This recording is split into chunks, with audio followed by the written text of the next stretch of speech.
오늘은 사순절 셋째 주의 주일로 하나님 앞에 예배를 드립니다.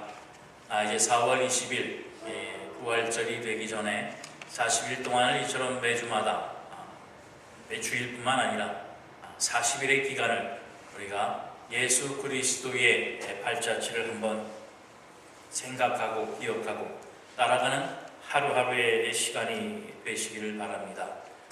오늘은 사순절 셋째 주입니다. 이것처럼 지난주, 지지난주 여러분 정말 사순절의 의미를 우리가 생각하면서 생활을 했는가, 그리고 그러한 생활 속에서 오늘 이 셋째 주의 사순절을 우리가 맞고 있는가 라고 하는 우리 자신을 다시 한번 돌아보는 시간 되시기를 바랍니다. 이슬람교를 믿는 사람들을 보면 여러 가지 그 행동과 또한 풍습으로 그들의 믿음을 표현하는 것을 봅니다. 그 중에서도 라마단이라고 하는 그것이 있어서 한 달 동안을 금식하며 기도하는, 금식하는 절기로 그들은 신에게 그들의 믿음을 표현을 합니다. 그래서 아침부터 저녁 때까지, 해 뜰 때부터 해 질 때까지 밥 한 숟갈, 밥 한 톨도 먹지 않고 있다가 저녁 때가 되면 배 터지도록 먹는 그런 금식의 기간을 지냅니다. 그 기간 동안 이 이슬람교를 믿는 사람들이 소비하는 1년 동안의 식량의 3분의 1을 바로 그 라마단 기간 동안 다 소비를 한다는 거예요. 그게 무슨 말이냐면 아침부터 저녁까지는 금식하고 지낸다고 하지만 해가 지자마자 배가 터지도록 먹어서 식량 소비가 그만큼 많다는 겁니다. 그러한 것을 보면서 우리가 우스갯기도 하고 뭐 그런 게 뭐 있느냐 그렇게 얘기를 하지만 그들은 그들의 믿음을 위해서 생명까지 바친다라고 하는 겁니다. 물론 극단적인 사람들이 자살 테러를 하기도 합니다만 그렇지 않은 사람들까지도 어떠한 곤견과 어려움이 있어도 그들의 믿음과 신앙을 지키기 위해서 어느 조건도 구애를 받지 않는다는 거예요.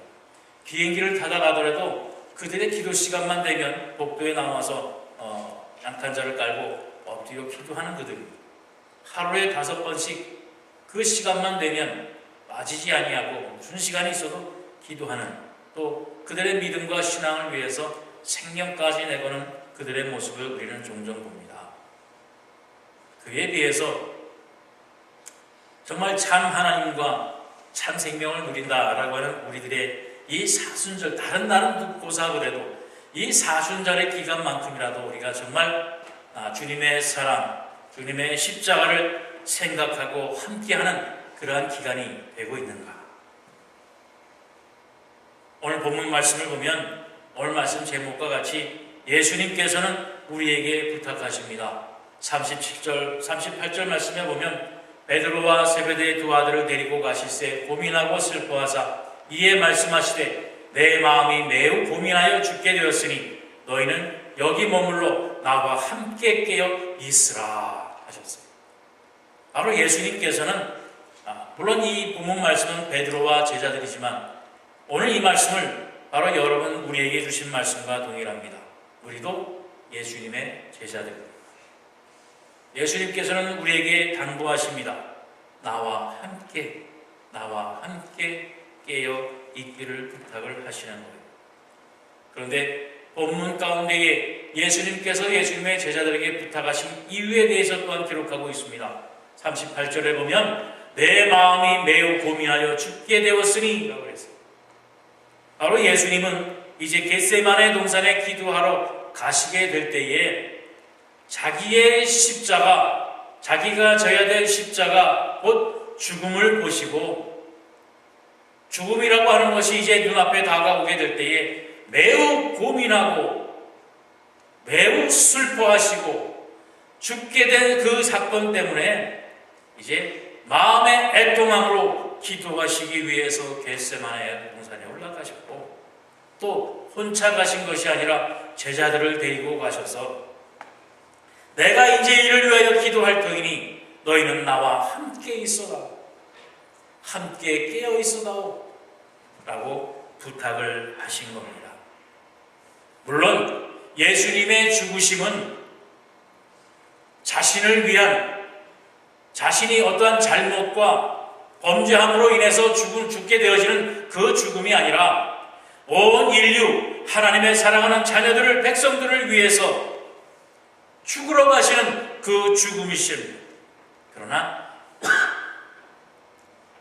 십자가를 바라보게 될 때에 100% 인간의 몸으로 당할 고통과 고난과 즉 죽음을 보시게 될 때는 견딜 수가 없었던 겁니다. 그래서 예수님은 기도하러 올라가셨고 또 그 기도의 힘이라도 용기라도 더 얻기 위해서 제자들에게 부탁을 하셨던 겁니다.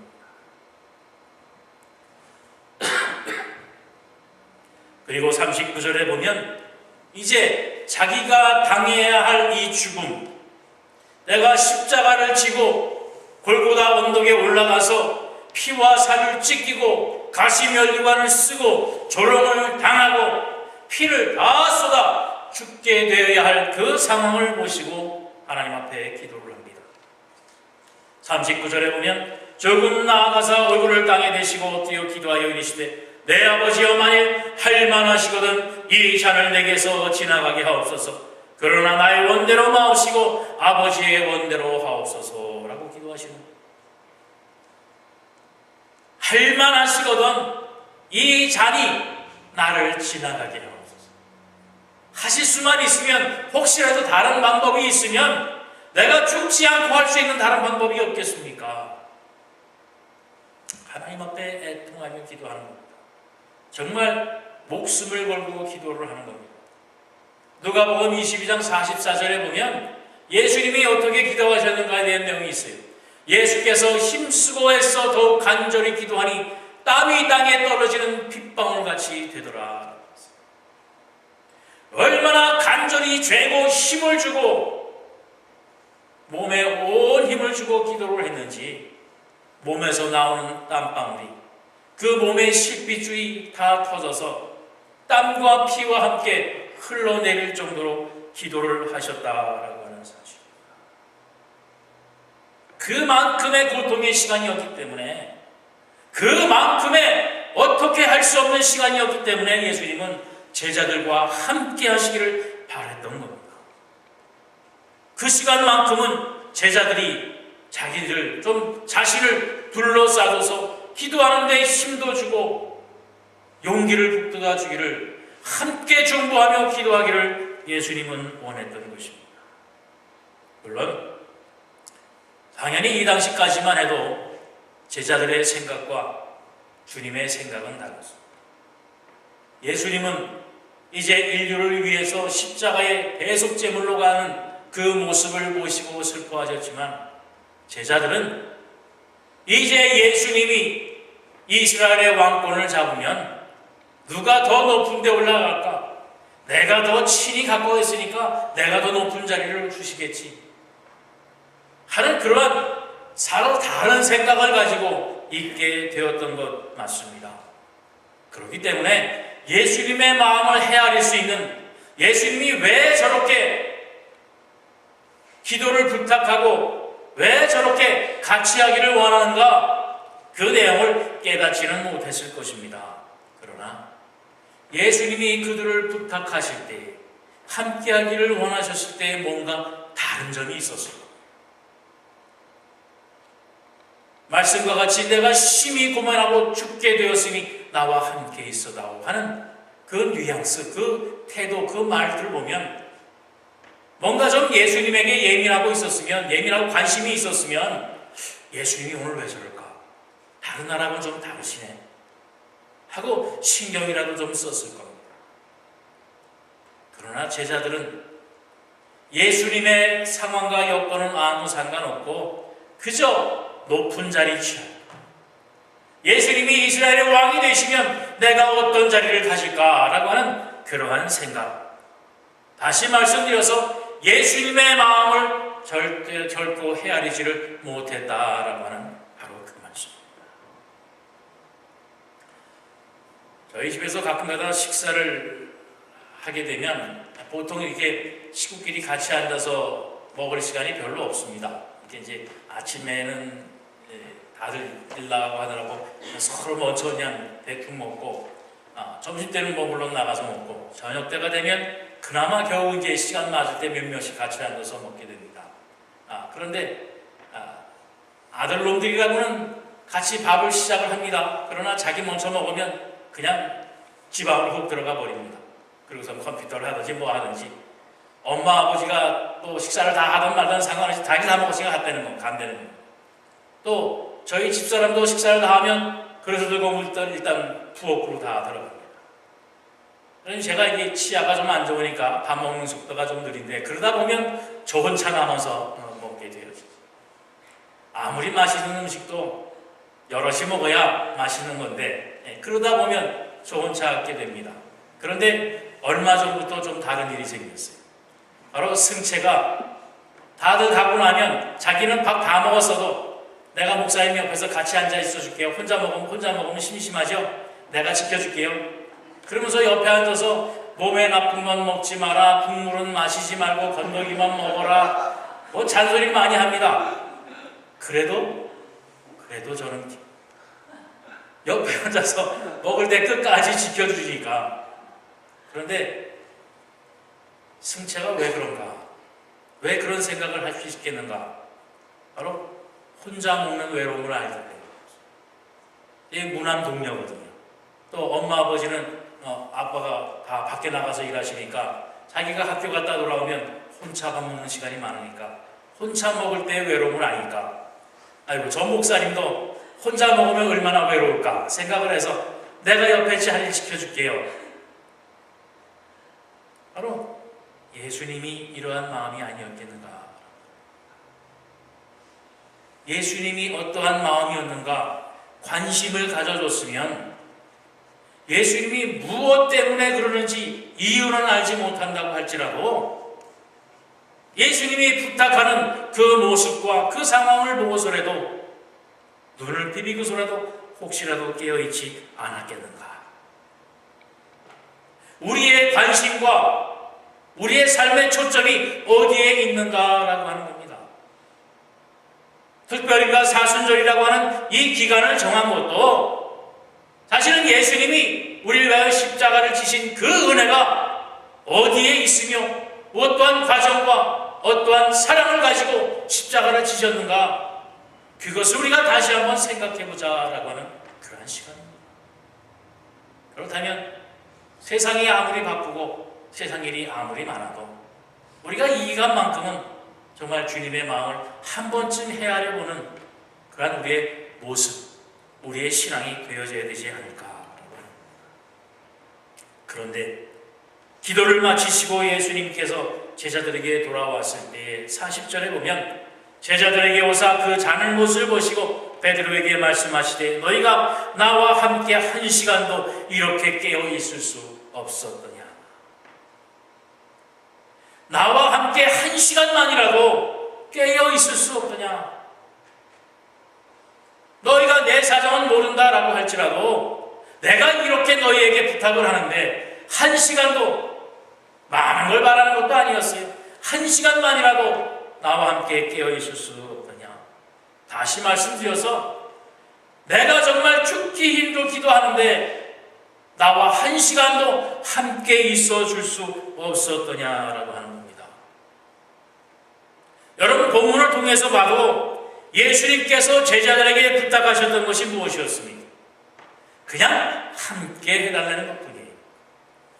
내가 이제 기도할 테니 너는 저 산 넘고 바다 건너가서 내가 기도 끝난 후에 먹고 마실 음식을 구해오라, 그것도 아니었습니다. 내가 기도할 동안 너희는 내 옆에 서서 부채질을 하고 내 땀이 식을 수 있도록 해달라고 하는 것도 아니었습니다. 영어 단어에서 보면 just watch with me였습니다. 그냥 나와 함께 있어달라는 것뿐이었어요. 그런데 그것도 못했다라고 하는 것이었습니다. 예수님께서 첫 번째 제자들에게 부탁하실 때는 너희가 나와 함께 깨어서 기도해달라고 부탁하신 게 아니라 그냥 함께 있어달라고만 했어요. 그냥 나에게 같이 옆에 지켜서 동참해달라라고 하는 바로 그 말씀이었습니다. 그런데 41절 말씀에 보면 시험에 들지 않게 깨어 기도하라. 마음에는 원이로되 육신이 약하도다. 물론 하나님 예수님께서 정말 잠을 이기지 못하고 그 시간도 잠들 수밖에 없는 제자들의 처지를 이해는 하셨습니다. 그러나 좀 깨어서 기도하자. 지금은 우리가 지금 세상 권세를 잡은 사탄과의 전쟁과 같은 싸움을 하고 있는 것인데 제발 좀 깨어서 나와 함께 기도해달라고. 그렇지 않으면 시험에 들 수밖에 없으니 너희가 잠들면 시험에 들 수밖에 없으니 이제 좀 깨어서 나와 기도해달라고. 너희가 왜 그러는지 안다. 너희가 마음은 있어도 육신이 약하여 그런 줄 안다. 그러나 깨어서 좀 같이 기도해달라고. 그리고 부탁을 하시고 하나님 앞에 다시 기도하기 위해서 올라가시는 겁니다. 그리고는 예수님께서는 이제 두 번째 기도를 통해서 하나님의 응답을 받으시는 겁니다. 첫 번째 기도는 뭐였습니까? 하실만 하거든 이 잔을 내게서 피해가게 하소서. 하실만 하거든 내가 죽지 않고 이 일을 완성할 수 있는 그 길을 나에게 주소서. 그러나 두 번째 기도 때에는 한시도 함께 할 수 없는 제자들의 모습을 보시고는 이제 두 번째 기도를 통해서 예수님께서는 응답을 받으시는 겁니다. 42절 말씀에 보면 다시 두 번째 나아 기도하여 이르시되 내 아버지여 만일 내가 마시지 않고는 이 잔이 내게서 지나갈 수 없거든 아버지의 원대로 되기를 원하나이다. 내가 마시지 않고서는 이 잔이 내게서 지나갈 수 없거든 내가 마시겠습니다. 이제 아버지의 뜻을 알겠습니다. 이 잔이 내게서 그냥 지나가기를 원했지만 내가 이제야 알겠습니다. 이 잔을 내가 마시지 않고는 이 잔이 결코 나를 지나갈 수 없음을 알았으니 이제 아버지의 원대로 하옵소서라고 하는 바로 예수님도 기도를 통해서 하나님의 응답을 받았다라고 하는 사실입니다.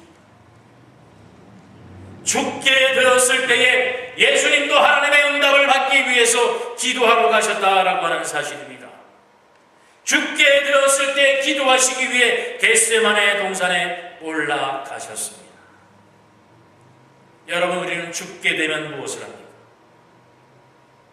죽을 처지에 되면 여러분 어디를 가십니까?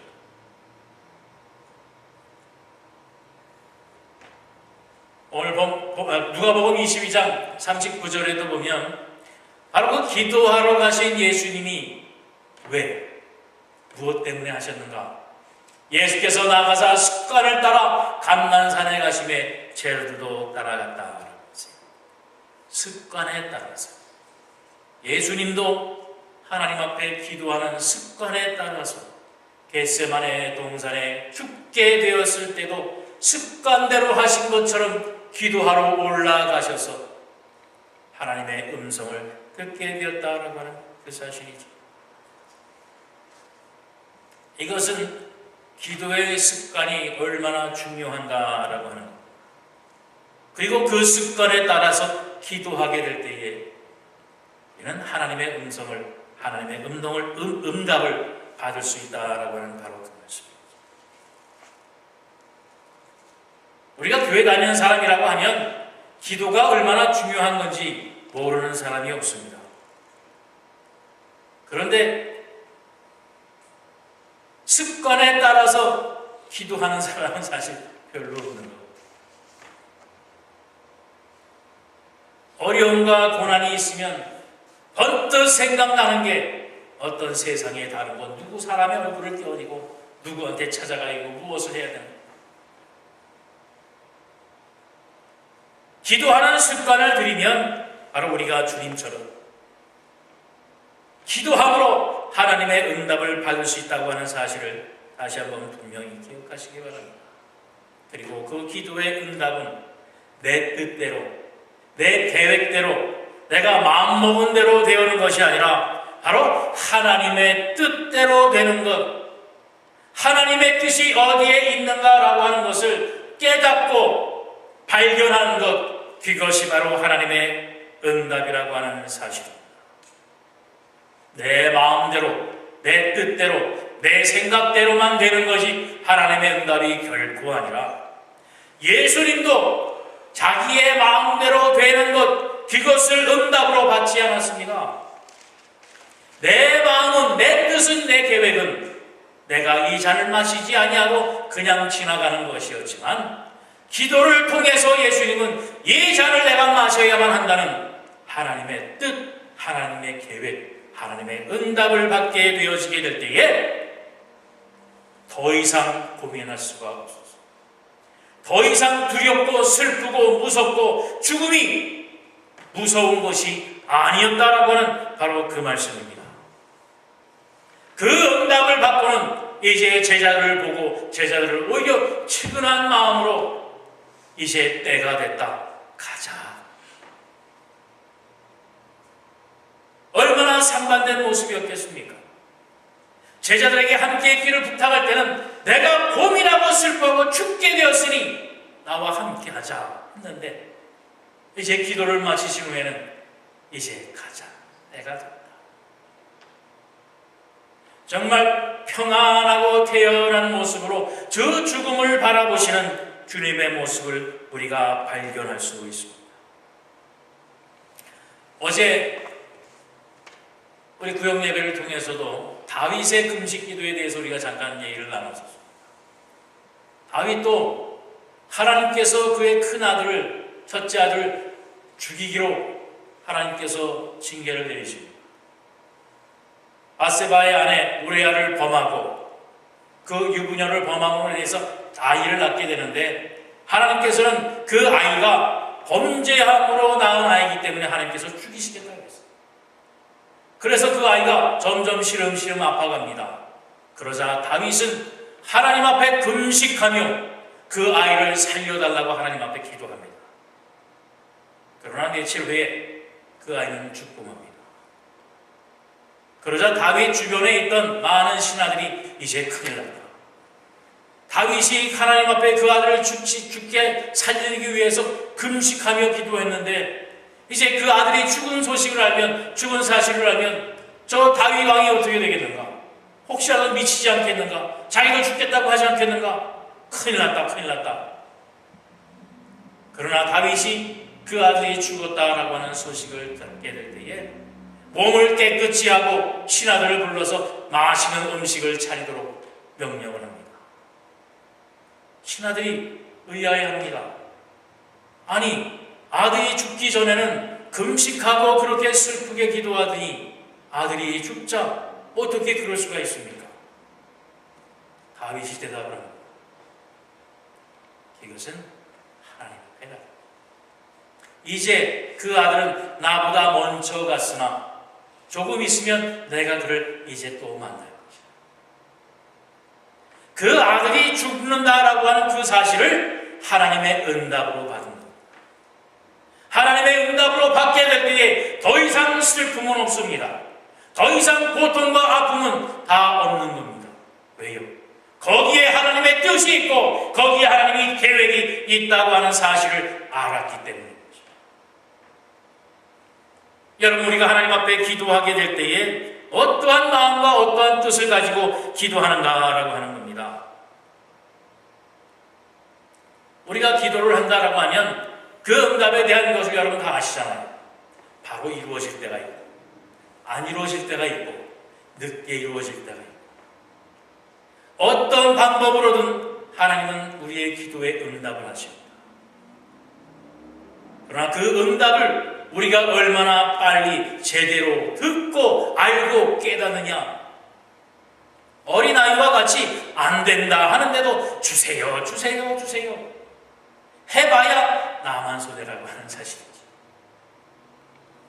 바로 우리가 주님과 같이 이러한 진정한 기도, 늘 하나님 앞에 습관처럼 기도하고 기도의 삶을, 기도의 생활을 갖게 되어지게 될 때에 하나님의 응답이 행여 고난일지라도, 행여 가시밭길일지라도, 행여 죽음의 문이라고 할지라도 믿는 사람에게는 그것이 끝이 아니라는 것을 알고 믿기 때문에 그 순종의 축복이, 영생의 약속이 있으며 하늘나라의 자녀요, 하늘나라의 백성이요, 하늘나라의 영광이 있기 때문에 어떠한 방법으로든 하나님의 뜻을 알게 될 때에 우리는 기뻐하고 즐거워할 수 있는, 평안할 수 있는 하나님의 자녀들, 백성들이 되어져야 한다라고 하는 말씀입니다. 오늘도 여러분에게 하나님은, 우리 주님은, 예수님은 나와 함께 하기를 원하십니다. 나와 함께 하나님 앞에 기도하기를 원하십니다. 그래서 주님은 우리에게 이렇게 말씀해 주셨어요. 요한복음 16장 24절 보면 지금까지는 너희가 내 이름으로 아무것도 구하지 아니하였으나 구하라 그리하면 받으리니 너희 기쁨이 충만할 것이라. 이제 내 이름으로 무엇을 구하든지 너희의 기쁨이 충만할 것이다. 주님의 이름으로 구한다는 것은 뭡니까? 바로 늘 예수님과 함께 한다는 겁니다. 어디를 가든지 우리 주님과 함께 하는 겁니다. 무엇을 하든지 우리 주님과 함께 하는 겁니다. 무엇을 계획하든지 주님과 함께 하며 하나님의 뜻을 깨닫고 발견하고 순종하는 하나님의 사랑하는 자녀들의 삶이 되어져야 한다라고 하는 말씀입니다. 다시 한번 41절 말씀을 다시 한번 봉독합니다. 시험에 들지 않게 깨어 기도하라. 마음에는 원이로 내 육신이 약하도다.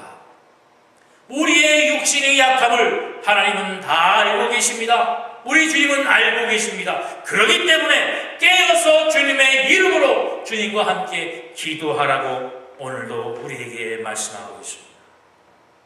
우리가 이 사순절을 지나며 부활절을 맞는 그 순간까지만이라도 한 시간만이라도 한 시만이라도 우리 주님과 함께 깨어 기도하는 우리 한련재단의 사랑하는 성도들이 되시기를 바랍니다. 예수님이 정말 힘들어하실 때에 함께 해야만 했던 제자들처럼 이제 이 마지막 때에 세상이 어두워져 가고 교회가 정말 핍박받아가는 시간이 되어져 갑니다. 이때에 주님께서 다시 한번 나와 함께 깨어 기도하자, 나와 함께 일하자 여러분에게 부탁하고 계십니다. 이 예수님의 음성을 듣고 우리가 어디를 가든지 무엇을 하든지 예수님과 늘 동행하고 함께하는 우리 사랑하는 한련전의 성도 여러분이 되시기를 다시 한번 주님의 이름으로 축원합니다. 기도하겠습니다. 사랑의 주님 감사합니다. 오늘도 깨어 주 앞에 기도합니다. 오늘도 예수님의 이름을 부르며 이 한련재단을 통하여 하나님 앞에 예배하며 주께서 함께하여 주심을 감사함으로 영광을 여기며 예배를 드립니다. 우리가 오늘 말씀을 본 것처럼 함께 깨어 기도하기를 구하는 예수님의 음성을 듣는 우리 사랑하는 성도들이 되게 하여 주시옵소서. 이 세상에 어두워져가는 것과 이 세상의 부귀 영화와 이 세상의 쾌락을 쫓지 아니하고 오직 예수 그리스도의 이름을 부르며 늘 습관처럼 하나님 앞에 기도하며 하나님의 음성을 듣고 하나님의 뜻대로 순종하는 삶을 살아 이제도 하나님의 주시는 평안과 또한 기쁨이 넘치는 복된 하나님의 백성들의 삶이 될 수 있도록 인도하시며 축복하여 주시옵소서. 감사드리며 예수 그리스도 이름 받들어 간절히 기도하옵나이다.